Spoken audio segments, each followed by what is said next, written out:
Are you trying to use the front door? Who do you think you are? I shuddered to hear the voice of my mother-in-law. It was not the first time she had spoken to me like that. Ever since I got married and moved in with her, I had to endure her verbal abuse day in and day out. That day, her bullying didn't stop. People like you should use only the back door. Wait, I will get you a doghouse. You can live in it. Please, Kathy, you can't be serious. I don't like it when you call me by my first name. It gives me the chills. You and I are like mistress and servant, get it? If I tell you to eat a piece of trash on the street, you put it in your mouth. No way. Go and take care of the garden now. It's colder than usual today, but a slip would be more than enough for you to wear. I won't allow you to come inside until it's clean. I began to tend to the garden as she ordered me to do. It was sub-zero outside. My arms and legs were shivering. My cheeks ached from the north wind. My whole body was shaking so badly, and my consciousness was fading. I can't take it anymore. Just when I was about to faint. Hey, are you okay? A warm voice I hadn't heard in a while echoed in my ears. My name is Lauren. My life in hell began with the passing of my mother. Mom! As she lay in bed, she didn't answer my call anymore. The sudden stroke was discovered too late, and the best treatment at the hospital could not save her. She was 48 years old. She died too young. I heard people around me whispering that she must have been overworked. She raised me as a single mother. My father walked out on her shortly after I was born. I never knew where he was or if he was even alive. My mother worked several jobs to give me the best education she could afford. I always wanted to repay her for her hard work, so I studied hard and got a good job at a major telecommunications company. I worked hard for 3 years. When I was finally able to support her financially, I met Nathan, who later became my husband. We worked in different departments of the same company. He was one of the best salesmen, always bringing in results. When he approached me, I immediately fell for him. His success at work was appealing, but more than that, I was attracted by his sweetness. I have been somewhat distrustful of men because of my father, but he dispelled my prejudice. Let's get married. When he mentioned it, I agreed in a heartbeat. I was in love with him, and my mother had been waiting for us to get married for a long time. She wholeheartedly wished me the happiness she couldn't have for herself. She always told me so. The process went very quickly, and within a month of the proposal, we were resigned as married. When we only had to wait for the wedding 2 months later, she suddenly passed away. I was devastated. She was my only family. My despair was deep, remembering how we had supported each other throughout our life. Of course, I canceled the wedding, and instead, I prepared for her funeral. I couldn't help but feel sorry for Nathan. He was very concerned about me and told me not to worry about it. Another person who saved me was my mother-in-law, Kathy. She had been attentive to us since before we were married. She had a gentle personality and was a flower arrangement teacher. She also lost her husband early in life and experienced raising Nathan as a single parent. My mother's passing wasn't just someone else's problem to her. When I was shedding tears in front of the coffin, she gently spoke to me. Don't cry, dear. Losing your mother is indeed terrible, but you're not alone. You have Nathan and me. But I ruined the wedding. That's just a formality. The important thing is that we are now a family. You can count on me. I can't replace your mother, but that doesn't change the way I feel about you. Thank you. Her kind words made me wail on her shoulder.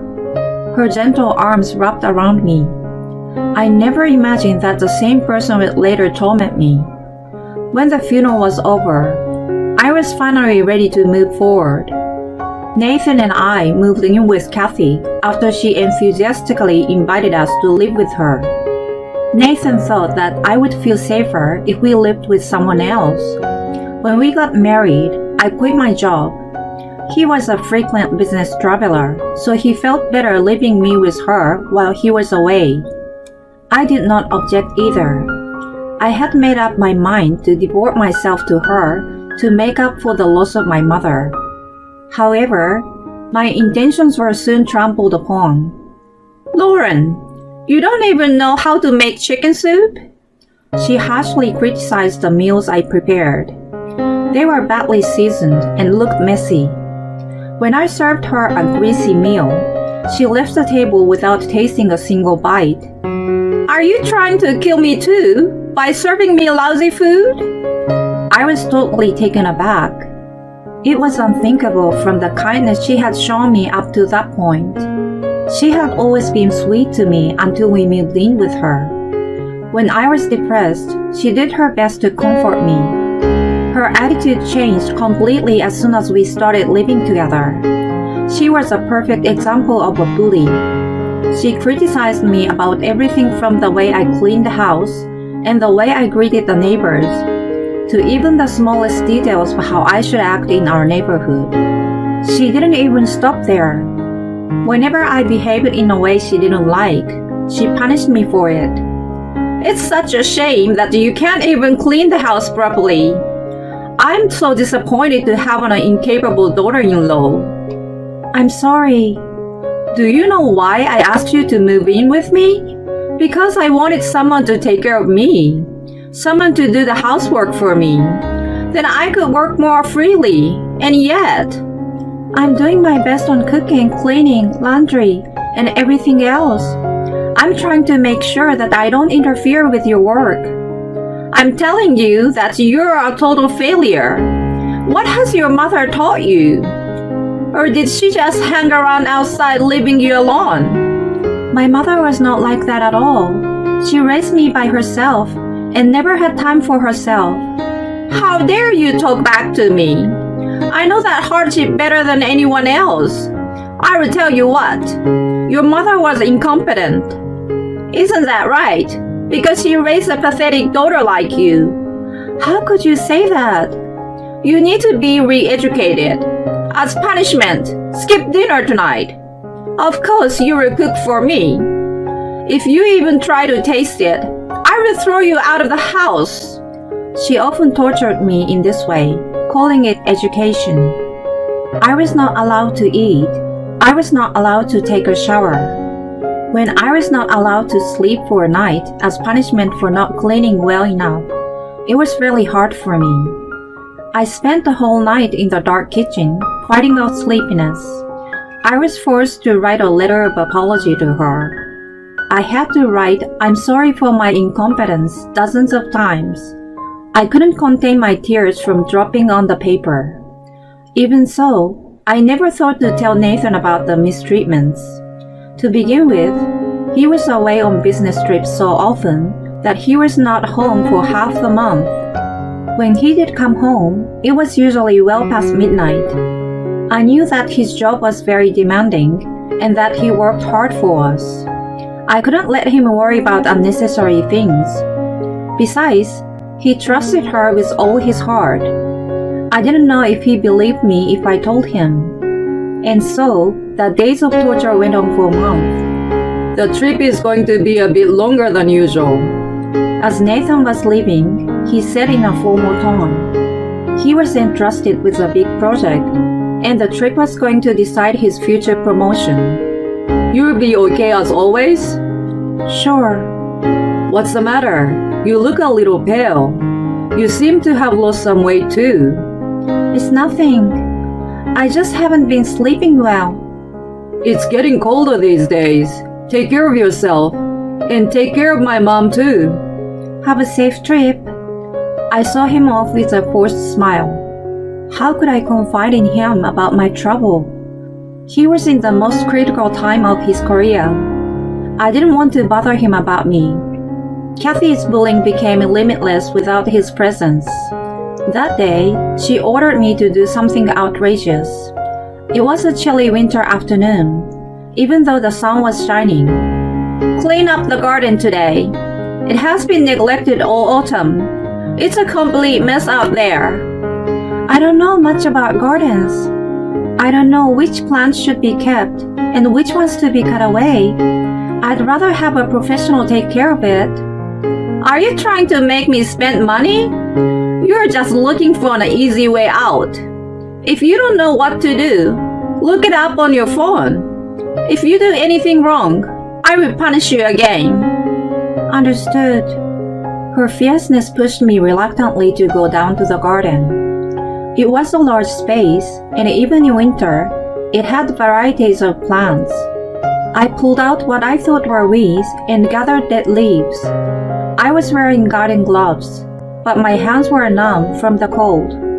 My breath was white, and I felt my ears freezing.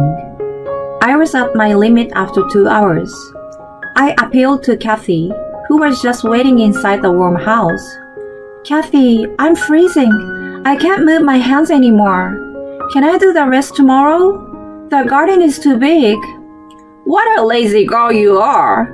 It's embarrassing to my guests if the garden is left messy. I really can't take it anymore. The soil is cold, the air is freezing. I'm going to get sick. Then keep doing that until you collapse.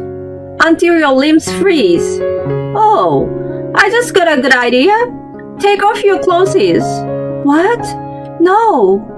A girl like you has no right to wear clothes. Underwear will suffice. You will clean the garden almost naked. Don't forget to dig up the soil.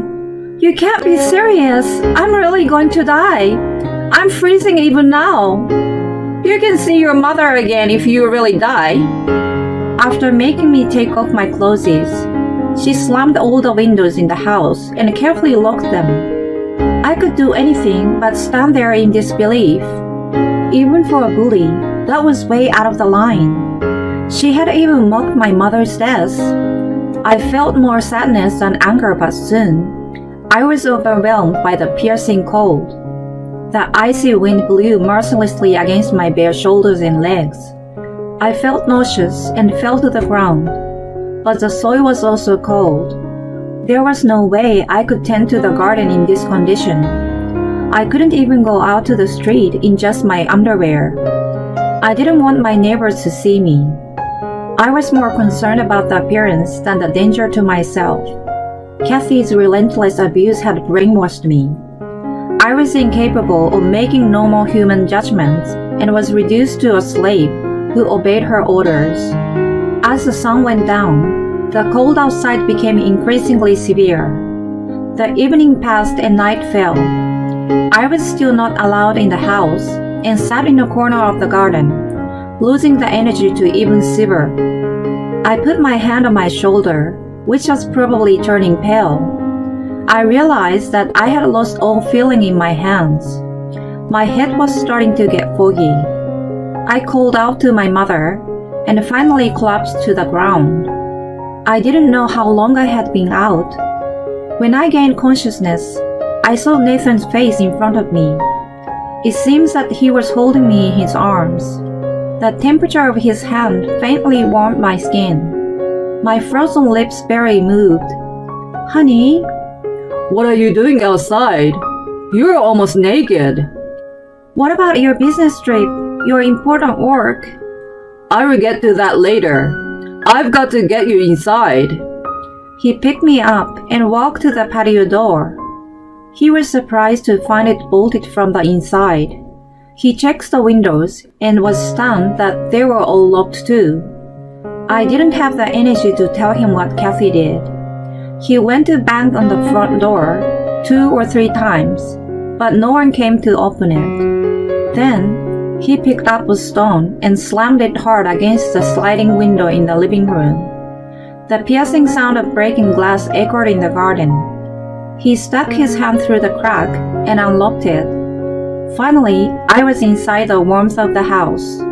What's going on? Kathy, who seems to have been taking a bath, came running. She was wearing a bathrobe over her naked body. Even so, she looked warmer than I was.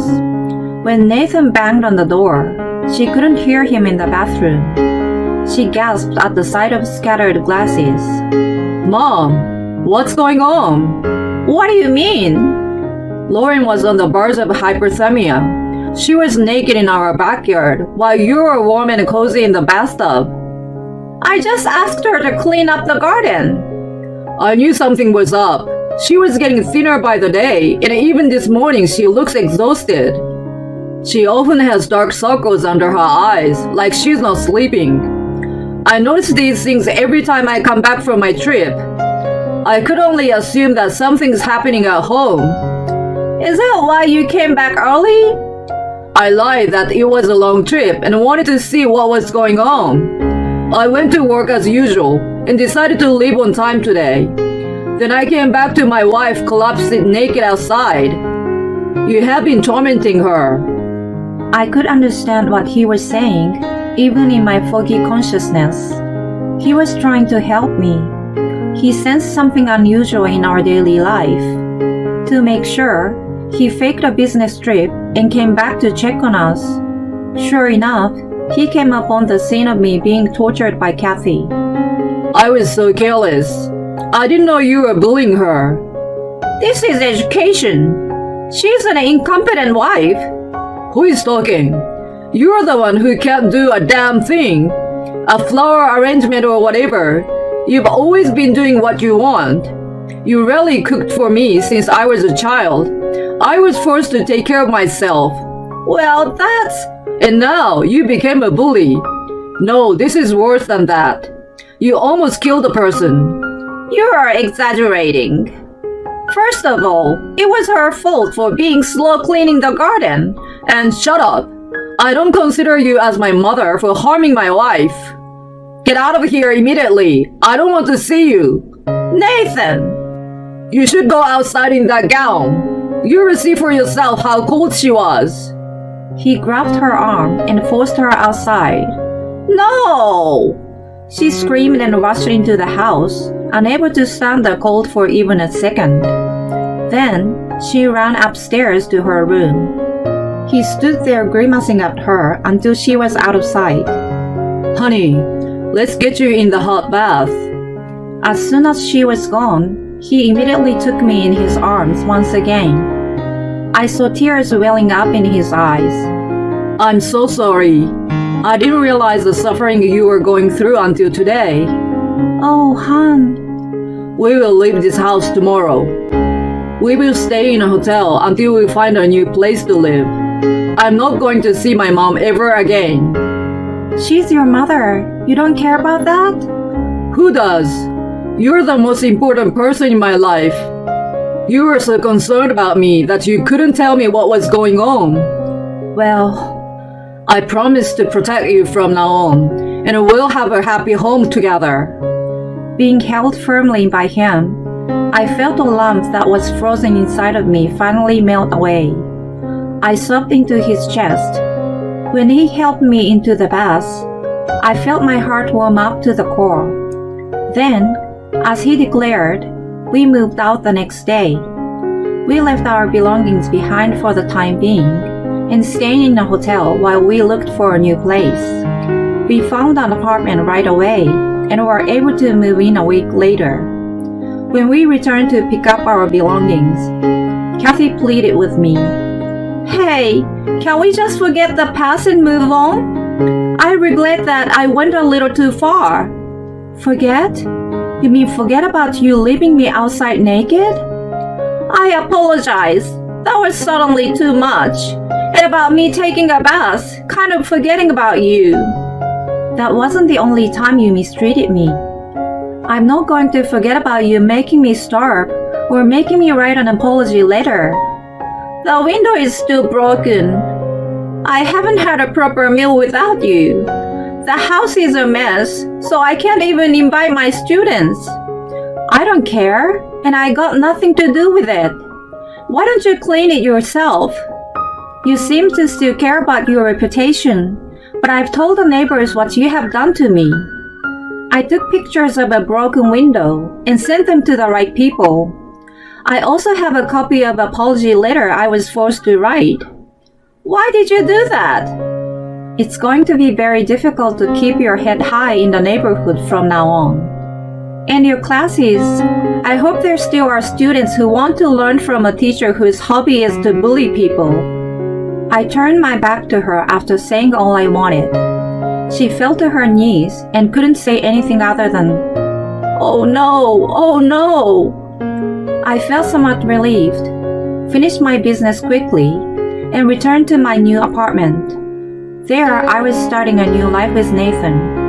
I hope to create a loving home.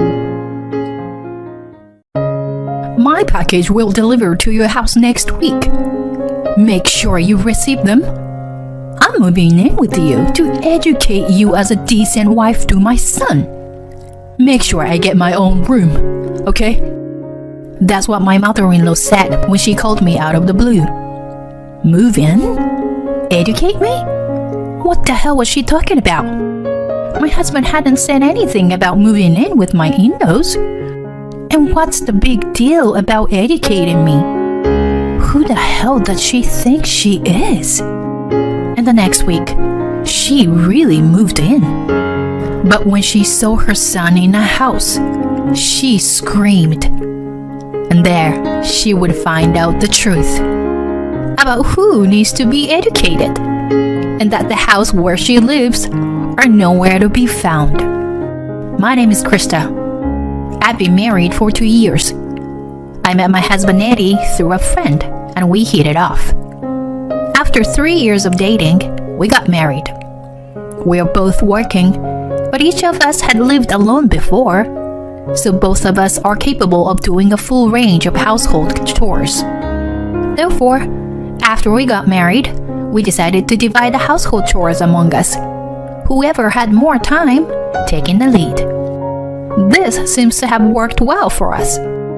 We have never had a problem. But recently, as my work has become busier, my husband's share has increased a little. I felt a little bad about that, even though it was a rule we had decided on together. So I sometimes bought a cake for him on my way home from work, or by eating out on weekends and treating him a nice meal. I feel like I'm bribing, but my husband is always kind to me and says, "I'm happier this way, don't worry." I always think that I married a really good husband. I hope those happy days will continue for the rest of my life. Just as I was living my life like that, my father-in-law passed away. It was sad, but my husband accepted it as inevitable to some extent. For my mother-in-law, who had been with him for many years, it wasn't that easy. It's very hard for her to be alone because of the loneliness of losing her husband so suddenly. She began to visit us frequently. On weekdays, she comes after my husband and I finish our work. And weekends, she sometimes comes in the morning. To be honest, it's tough for us that she visits us in the morning on our days off because we're tired from work. But I can't neglect my grieving mother-in-law either. So I decided to stay by her side until her wounds heal and she can recover.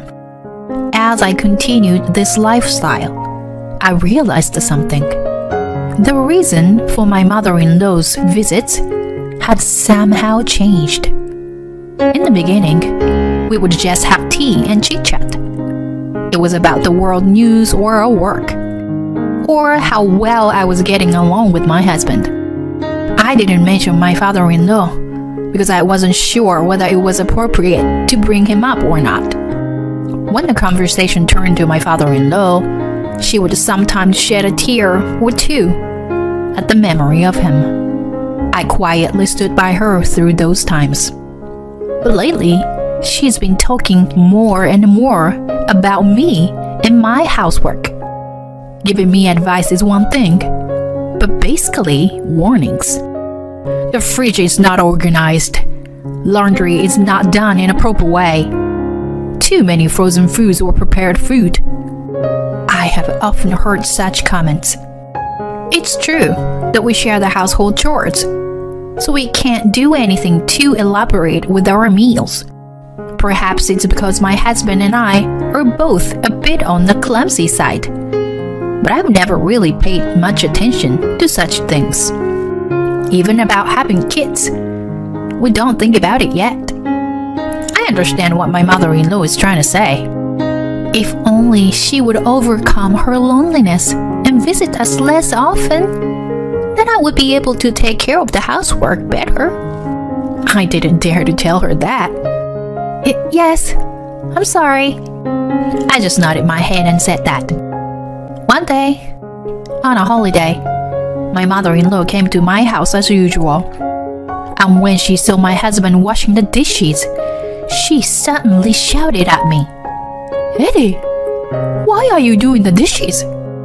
Stop it. Krista, you should be the one doing it. You are the wife." I froze in my tracks. But my mother-in-law doesn't care about that. She took the dishes out of my husband's hands, sat him down on a sofa, and pulled me to my feet. I was a little irritated as I was forced to stand in front of a kitchen, but I try to speak as calmly as I can. Hey, we both work. You know that, right? That's why we share the household chores. Today, Eddie happens to be the one doing the dishes, so I don't leave everything to him. So, don't talk back to me. I try to explain, but my mother-in-law wouldn't listen. She wouldn't even try to understand. If my husband could at least explain it to her, maybe she would be a little more open to it. I looked at my husband with such hope. He nodded, as if he understood. I felt a little relieved that everything would be all right. But my relief was short-lived. Then came the unexpected words from my husband's mouth. Hey, Mom. It's not good for your health to be so upset. But I think you have a point.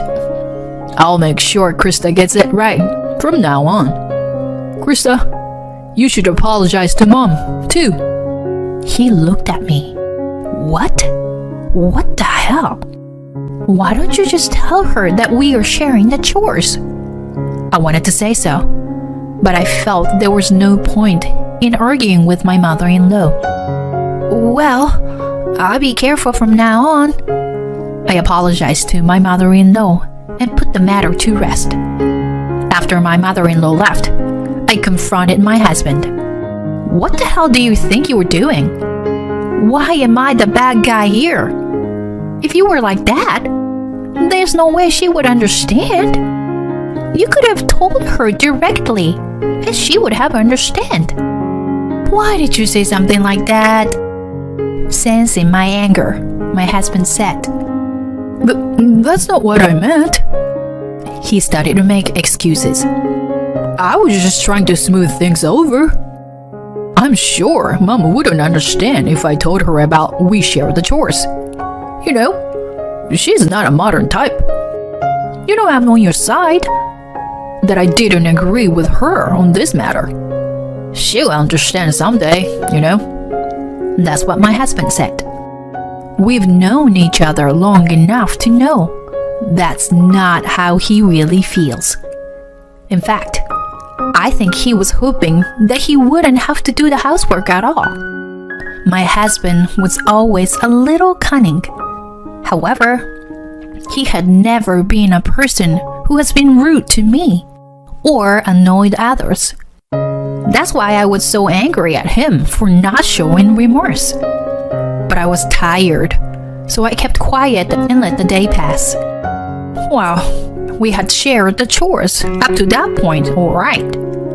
I had such faint hope that things would be back to normal tomorrow.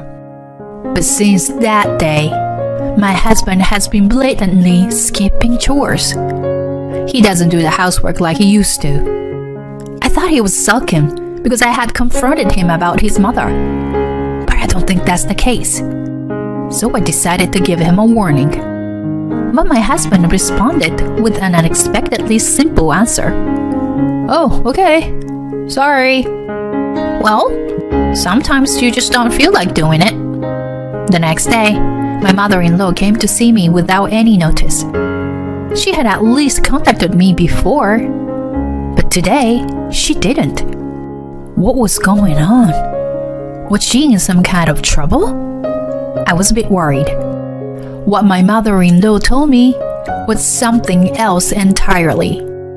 I see you still haven't done your chores. Don't you want your husband to eat well, do you? I just got a call from my son. Krista doesn't cook. I haven't had a home-cooked meal in a while. See? Eddie texted me. I couldn't help but glare at my husband. Did this guy just tip off his mother behind my back? No. I didn't do anything wrong in the first place. It was a calculated attempt to make me look completely bad just because he didn't want to do his chores. His plan worked. Because as a result, my mother-in-law came over more often than before. My husband stopped doing chores altogether.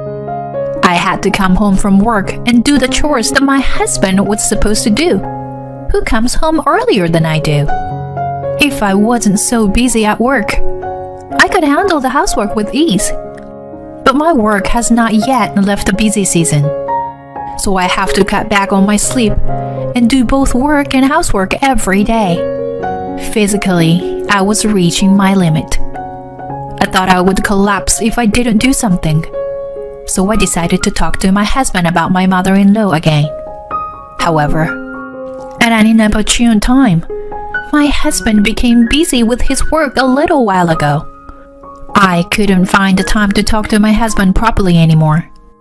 I thought that with both of us working, it couldn't be helped. But my husband's work schedule was oddly unusual. It became normal for him to come home after midnight on weekdays. Even on his days off, he sometimes works all day long. In the worst case, he would stay overnight at the office because he thought it was a waste of time to come home. Just the other day, I was thinking of talking with my husband about chores. Now I'm starting to worry that he's working too much. So whenever I could see him in the house, I would ask him, "Are you okay?" "Yeah, why? I feel fine." He replies with a tireless face. It's good to know he's fine, but isn't he too energetic? If my husband is really working so hard, I should be able to see a little bit of fatigue on his face. I wondered if he had so much energy to spare. If the company is forcing my husband to work that hard, wouldn't they be violating the labor standards law? With this in mind, I decided to talk to my colleague Anne. Anne has a family member who works for the same company as my husband. But when I told Anne about it, she gave me a suspicious look. It's certainly a busy season right now, but I don't think they work that hard. It may vary from department to department. It's not like it used to be, you know? So my husband's hard work is a complete lie? Well, at least we know something doesn't add up. Oh yes, could this be? My husband doesn't come home from work. I've been so busy with work that I haven't been able to keep up with the housework. The house was a wretched mess. Tomorrow is my first day off in a long time. I could clean up this mess if I devoted my day off. I had planned it like that, but my mother-in-law came at the wrong time. What's with this room? I can't believe that the moment I entrusted you with the housework, the house turned out like this. No wonder you forced my son to do the housework. No, we only share the housework. I was about to say that when I thought back. That's right. There's no point in arguing with this mother-in-law. As I was brooding over this, my mother-in-law made a face as if she had just thought of something. I just remembered what I have to do. I'm going home for the day. With that, she headed for the front door. I was expecting her to be angrier. What was she thinking? But if she was going to leave, there was nothing I could do about it. But a few days later, my mother-in-law told me something even more frightening. Hello? Oh, my package will be delivered to your house next week. Make sure you receive them. If I see that messy room, I have to do something. I'm gonna educate you as a decent wife to my son. You should be grateful that I am moving in with you. Make sure I get my own room, okay? I answered the phone when my mother-in-law called, and she said those selfish things. She didn't even discuss the move with me. She just called to let me know that her stuff was on its way. I really wish she just stopped taking advantage of me like this. If you are to do this, I have a plan. I decided to carry out a plan I'd had in mind for a long time. The day her stuff arrives, and my mother-in-law moves in, I got a call on my cell phone from my mother-in-law. I ignored it because I couldn't be bothered to answer it. The calls kept coming in, over and over again, endlessly. I had no choice but to answer it. And then I heard my mother-in-law's crazy voice in the other end of the line. What the hell is going on here? Where are you? And who the hell is this woman with my son? I couldn't help but laugh, as I never heard my mother-in-law's restless voice like that. What's so funny? I had to laugh. I didn't expect the plan to go so well. The truth is, I wasn't home that day. I told my husband I was going away for a trip for 3 days. I knew that he would bring his lover into the house with him. When there was a discrepancy between my husband's busy schedule and the information I had received from a colleague, I ordered a background check from a credit agency. On weekdays, he used the company car to go to his lover's house. On weekends, they were to gather in hotels or far away from home. To top it all off, he was even getting paid overtime for the time he spent cheating on her.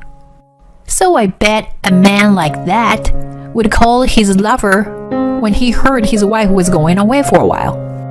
But then, my mother-in-law and the movers arrived to show my mother-in-law the shameful affair scene of her son. This was my plan. The phone still connected me to my mother-in-law. I told my mother-in-law all about it. She was speechless. I can only hear her gasping for breath. I would have loved to see the expression on her face. The 3 days trip was also a fake, by the way. I was visiting the real estate office to sign a contract for a new house and cancel the lease on my current house. I was in the middle of it when I got a call from my mother-in-law, so I have been keeping the realtor waiting. I am busy with the cancellation of my lease, so I'll just say what I want to say. You made fun of me and said I needed to be educated. Do you know who needs to be educated here? You also said that a woman should do the housework.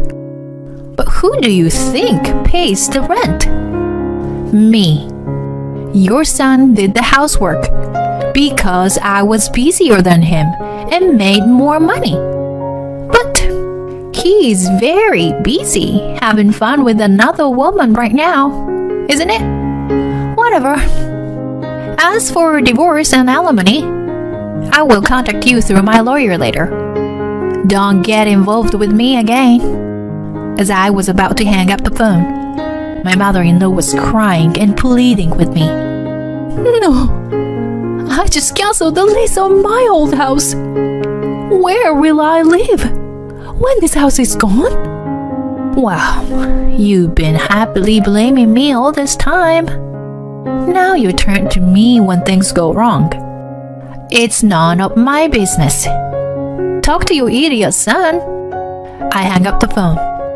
After a while, my husband and I divorced. I was able to get alimony from him and the person he cheated on me with. There are good lawyers in the world. Also, my ex-husband was fired from his job, along with the cheating partner, as a matter of course. I heard through the lawyer that he was dumped by her soon after. I would have liked to see two idiots get together and live a life of misery. But I thought that would be a little too harsh to wish for.